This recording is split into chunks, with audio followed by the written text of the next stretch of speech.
الحمد لله رب العالمين والصلاة والسلام على سيد الأنبياء والمرسلين محمد بن عبد الله وعلى آله وأصحابه أجمعين أما بعد.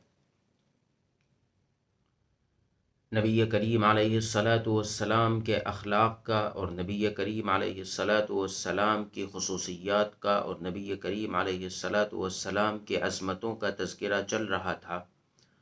اور نبی کریم علیہ الصلاۃ والسلام کے اخلاق کے سلسلے میں یہ بات آئی تھی کہ کفار مکہ نبی کریم علیہ الصلاۃ والسلام کے اچھے اخلاق کے قائل تھے، نبی کریم علیہ الصلاۃ والسلام کی صداقت کے اور سچے ہونے کے، اور نبی کریم علیہ الصلاۃ والسلام کے امین اور امانت دار ہونے کے قائل تھے، اور نبی کریم علیہ الصلاۃ والسلام کے پاس اپنی امانتوں کو رکھوایا کرتے تھے، اور نبی کریم علیہ الصلاۃ والسلام کے ان اعلیٰ اخلاق کا تذکرہ قرآن کریم نے بھی کیا ہے۔ اللہ تبارک و تعالی ارشاد فرماتا ہے وَإِنَّكَ لَعَلَىٰ خُلُقٍ عَظِيمٍ، کہ آپ کے اخلاق بہت اعلیٰ ہیں اور بہت عظیم ہیں۔ بہرحال نبی کریم علیہ الصلاۃ والسلام کی نبوت کے اوپر دلائل کا تذکرہ جب ہم کرتے ہیں تو ایک چیز دلیل نبی کی نبوت کے اوپر، ایک دلیل اس کا معجزہ ہوا کرتا ہے، اور معجزے کے سلسلے میں اللہ تبارک و تعالیٰ کا قانون یہ ہے کہ اللہ تبارک و تعالیٰ اپنے نبی کو جو معجزہ دیا کرتا ہے وہ دو قسم کے دیا کرتا ہے۔ ایک معجزہ وہ ہوتا ہے جو ہمیشہ اس کے ساتھ اسی طریقے سے رہتا ہے جس طریقے سے اللہ تبارک و تعالیٰ اس کو دیا کرتا ہے، اور ایک معجزہ وہ ہوتا ہے جو کسی کافر کے یا کسی انسان کے مطالبے کی وجہ سے کسی وقت نبی اس معجزے کو کر کے دکھاتا ہے اور ظاہر کرتا ہے، یا کوئی معجزہ ایسا ہوتا ہے جو کسی خاص موقع پر یا کسی خاص واقعے کے تحت یا کسی خاص حالت کی وجہ سے نبی کے ہاتھ پر ظاہر ہوا کرتا ہے۔ ان دونوں قسم کے معجزوں کی مثال اگر ہم سیرت کے اندر تلاش کریں تو بہت سی مثالیں اس کے اوپر ہیں، لیکن میں اشارتاً دو باتیں ایک مطالبے والے معجزے کا میں کر دوں۔ شق قمر جو ہے، جو کہ چاند کے دو ٹکڑے ہوئے ہیں، نبی کریم علیہ الصلاۃ والسلام نے دو ٹکڑے کیے ہیں چاند کے، یہ شق قمر کا واقعہ یہ مطالبے کے اوپر ہے کہ مطالبہ کیا گیا تھا تو نبی کریم علیہ الصلاۃ والسلام نے اس کو کر کے دکھایا، اور اسی طریقے سے خاص موقع سے جو متعلق واقعات ہیں، جو خاص حالات سے متعلق واقعات ہیں، اس میں سے ایک واقعہ اور ایک معجزہ جو ہے وہ نبی کریم علیہ الصلاۃ والسلام کے ہاتھ پر ظاہر ہوا ہجرت کے سفر میں، جب ایک ایسی بکری کا نبی کریم علیہ الصلاۃ والسلام نے دودھ نکالا جس کا دودھ خشک ہو چکا تھا، لیکن نبی کریم علیہ الصلاۃ والسلام کے ہاتھوں کی برکت سے اس بکری کے تھنوں میں دودھ بھر آیا، اور پورا برتن بھر کے دودھ نبی کریم علیہ الصلاۃ والسلام نے اس خشک تھنوں والی بکری سے نکالا۔ تو یہ وہ معجزات ہیں جو کسی خاص موقع پر کسی خاص واقعے کے تحت یا کسی خاص حالت کے اندر ظاہر ہو گئے، لیکن خاص جو معجزہ ہوتا ہے، جو معجزہ ہمیشہ نبی کے ساتھ رہا کرتا ہے، اور جس معجزے کو اللہ تبارک و تعالی نبوت کی دلیل کے طور پر نبی کو دیا کرتا ہے، اس معجزے کے لیے بھی ایک ضابطہ اور ایک قانون اللہ تبارک و تعالی کے ہاں یہ ہے کہ وہ معجزہ اس زمانے کے لوگوں کے اعتبار سے اللہ تبارک و تعالی دیا کرتا ہے، لوگوں کے اعتبار سے دیا کرتا ہے۔ اس کا مطلب یہ ہے کہ اس زمانے کے لوگوں کی اسپیشلٹی جس میدان میں اور جس فن کے اندر ہوا کرتی ہے، جس چیز کے اندر وہ ماہر ہوا کرتے ہیں، اس فن کے اندر اللہ تبارک و تعالی وہ معجزہ اس نبی کو دیا کرتا ہے۔ جیسا کہ حضرت موسیٰ علیہ الصلاۃ والسلام کے سلسلے میں قرآن کریم نے جگہ جگہ اس واقعے کو ذکر کیا ہے کہ حضرت موسیٰ علیہ الصلاۃ والسلام کے ویسے معجزات تو بہت سارے ہیں، لیکن جو خاص معجزہ نبوت کی نشانی کے طور پر دیا گیا تھا وہ معجزے دو تھے۔ ایک تو ان کی لاٹھی تھی جس کا ذکر قرآن کریم نے اس طریقے سے کیا ہے وَمَا تِلْكَ بِيَمِينِكَ يَا مُوسَىٰ قَالَ هِيَ عَصَايَ، کہ اللہ تبارک و تعالیٰ نے موسیٰ علیہ الصلاۃ والسلام سے یہ دریافت کیا کہ موسیٰ یہ بتاؤ تمہارے ہاتھ میں کیا ہے، تو موسیٰ علیہ الصلاۃ والسلام نے کہا کہ یہ میری لاٹھی ہے، یہ میرا عصا ہے۔ قرآن کریم نے پھر آگے بتلایا ہے، اسی واقعے کے اندر آگے ذکر کیا ہے قال القها یا موسیٰ فالقاها فاذا هي حیۃ تسعى۔ اللہ تبارک و تعالیٰ نے موسیٰ علیہ السلام سے کہا کہ موسیٰ تم اس لاٹھی کو زمین پر ڈال دو۔ جب انہوں نے اس کو زمین پر ڈالا تو وہ ایک دوڑتا ہوا حرکت کرتا ہوا سانپ تھا۔ تو پھر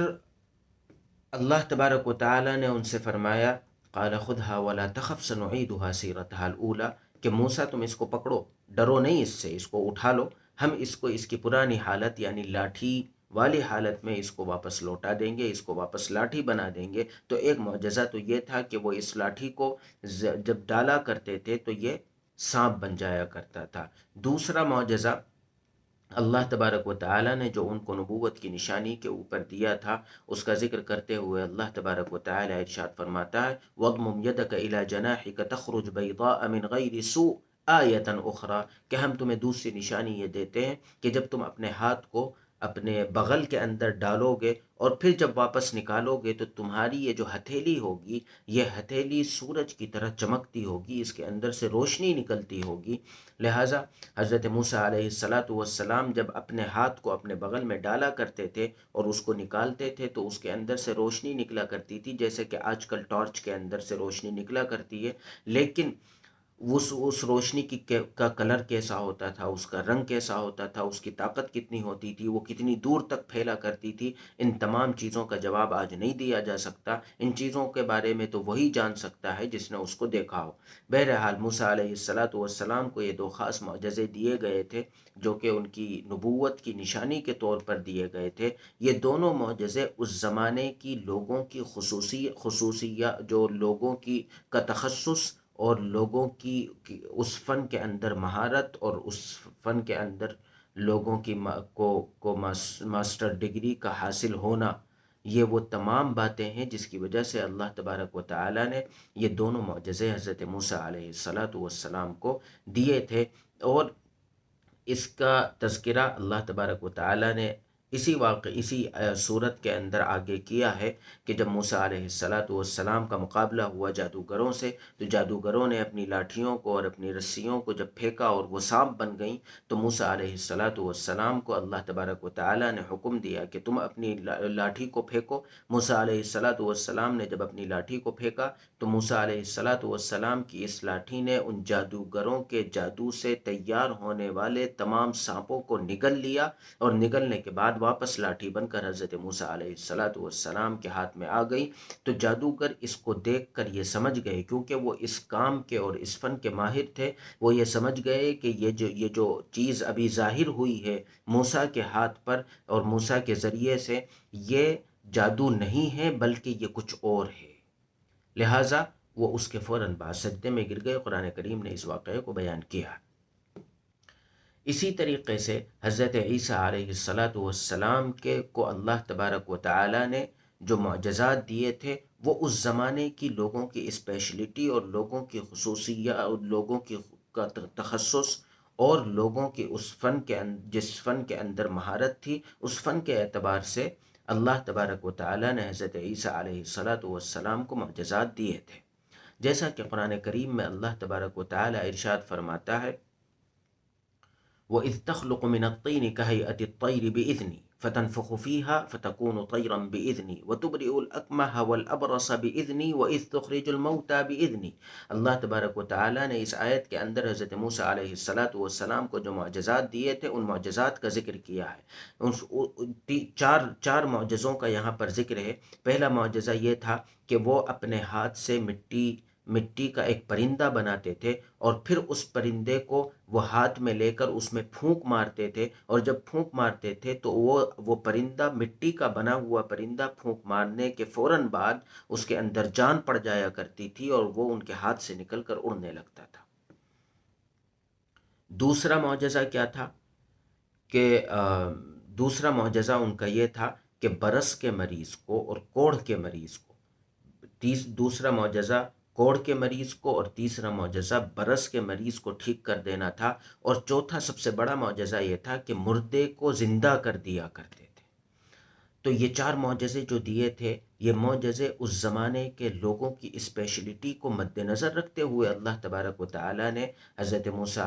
عیسیٰ علیہ السلام کو دیے تھے۔ میڈیکل سائنس کے اندر ان لوگوں کی مہارت تھی، تو اللہ تبارک و تعالیٰ نے ان کو اسی سے متعلق اور اسی سے ریلیٹڈ اللہ تبارک و تعالیٰ نے ان کو معجزے دیے تھے۔ اسی طریقے سے جب قرآن کریم نازل ہوا، نبی کریم علیہ السلام کا جو زمانہ تھا، یہ زمانہ عربی زبان کی مہارت کا زمانہ تھا، عربی زبان کی فصاحت و بلاغت کا زمانہ تھا۔ لہٰذا اللہ تبارک و تعالیٰ نے نبی کریم علیہ السلام کو جو معجزہ دیا، اس زمانے کی مہارت والی جو چیز تھی، اس چیز سے متعلق معجزہ دیا، اور قرآن کریم ان کے سامنے پیش کیا گیا معجزے کے طور پر۔ اور پھر وہ لوگ جو اس فن کے ماہر تھے، وہ قرآن کریم کو دیکھنے کے بعد، قرآن کریم کو سننے کے بعد وہ حیران رہ گئے، اور وہ اس جیسی چیز کو پیش کرنے سے قاصر ہو گئے۔ لہٰذا یہ جو قرآن کریم ہے، یہ جو اس کا معجزہ ہے، اس کے معجزے ہونے کی وجہ سے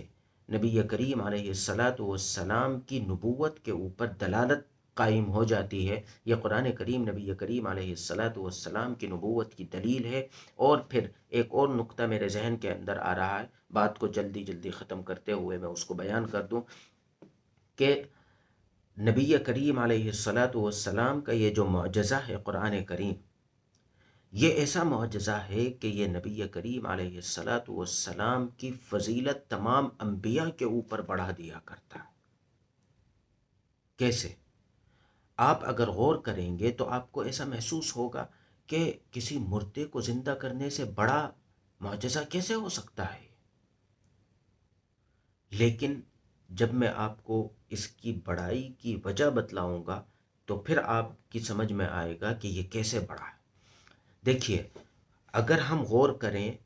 جتنے انبیاء کرام علیہم الصلاۃ والتسلیم اس دنیا میں تشریف لائے، ان میں سے کسی کا معجزہ آج ہے؟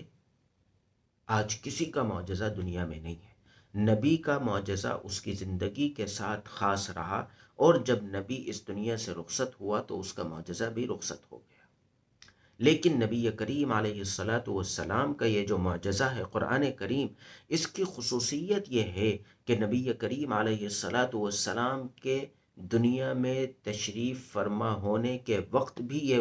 معجزہ تھا، اور نبی کریم علیہ السلام کے اس دنیا سے پردہ کر لینے کے بعد بھی یہ معجزہ ہے۔ اور یہ اسی طریقے سے، جس طریقے سے اس وقت لوگوں کو چیلنج کیا کرتا تھا، آج بھی لوگوں کو چیلنج کر رہا ہے، لیکن نہ تو اس زمانے میں کوئی ایسا تھا جو اس کا جواب دے سکے، اور نہ قیامت تک کوئی ایسا آ سکتا ہے جو اس کا جواب دے سکے۔ اور یہ معجزہ جس طریقے سے نبی کریم علیہ السلام کی حیات مبارکہ کے اندر جس طریقے سے معجزہ تھا، اسی طریقے سے یہ قیامت تک معجزہ رہے گا۔ لہٰذا یہ تمام انبیاء کے معجزوں سے بڑھ گیا، کیونکہ یہ والا معجزہ قیامت تک کے لیے معجزہ ہے۔ جس طریقے سے نبی کریم علیہ السلام کی شریعت قیامت تک کے لیے شریعت ہے، اب کوئی نبی نہیں آنا ہے، اسی طرح یہ معجزہ بھی قیامت تک کے لیے معجزہ ہے۔ اب کیونکہ کوئی اور نبی نہیں آنا ہے تو اس لیے کوئی اور معجزہ بھی نہیں آنا ہے۔ تو قرآن کریم جو ہے، یہ نبی کریم علیہ السلام کی نبوت پر سب سے بڑی دلیل ہے۔ اللہ تبارک و تعالی ہم تمام کو قرآن کریم کو سمجھنے کی، قرآن کریم کے اوپر عمل کرنے کی توفیق عطا فرمائے۔ وآخر دعوانا ان الحمد للہ رب العالمین۔